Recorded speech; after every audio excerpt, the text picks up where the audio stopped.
ये बात एकदम सही है कि सारी बातें फेस वैल्यू पर डिपेंड करती हैं। अगर आप कहीं किन्हीं कुछ गलत कारणों से मीम बन गए हैं तो आप ये मान लो कि आपको लोग बिल्कुल भी सीरियस नहीं लेने वाले हैं, क्योंकि लोग आपको सीरियस मैटर में भी मीम का ही लेंस लगाकर देखने वाले हैं, भले ही आप ब्रह्मांड का निचोड़ बताने की कोशिश करो। जब से वीरेंद्र चौहान सर उस कैजुअल वाली मीम में वायरल हुए हैं तब से इन्हें कोई सीरियस ले ही नहीं रहा है।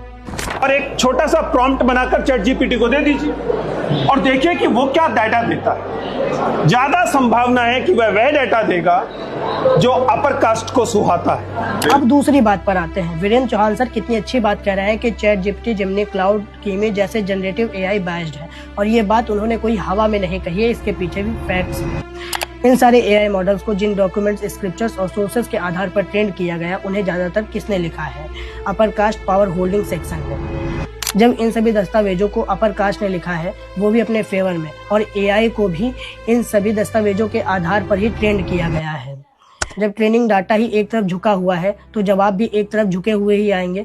ये कोई रॉकेट साइंस नहीं है। मेरा तो इन एआई मॉडल्स के साथ पर्सनल एक्सपीरियंस है। अगर आप चैट जीपीटी या फिर ग्रॉक को प्रॉम्प्ट दो कि क्या भारत से काऊ बीफ एक्सपोर्ट होता है, तो ये एक ढीठ बच्चे की तरह एक बात पर ही अड़े रहेंगे और कहते रहेंगे नहीं होता है, नहीं होता है, नहीं होता है।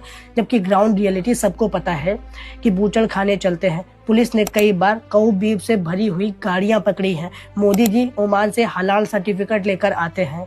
सुधांशु त्रिवेदी कह चुके हैं कि नॉर्थ ईस्ट में मिथुन का मांस खाया जाता है, और विदेश से लोग वीडियो भी प्रसारित कर रहे हैं। लेकिन ये एआई मॉडल्स मानने को तैयार ही नहीं है, क्योंकि इन्हें ऐसे ही ट्रेंड किया गया है कि भारत में काऊ बीफ पूरी तरह से बैन है। और आखिर में मैं केवल एक ही बात कहूंगा कि एआई बायस्ड है, क्योंकि उसके पास दिमाग नहीं है। ये बात हम सभी लोग बहुत पहले से जानते हैं, लेकिन अपने दिमाग को बिल्कुल भी बायस्ड मत होने दो। चिंतन करो, मनन करो, टॉपिक को सोचो, समझो, तब सवाल करो।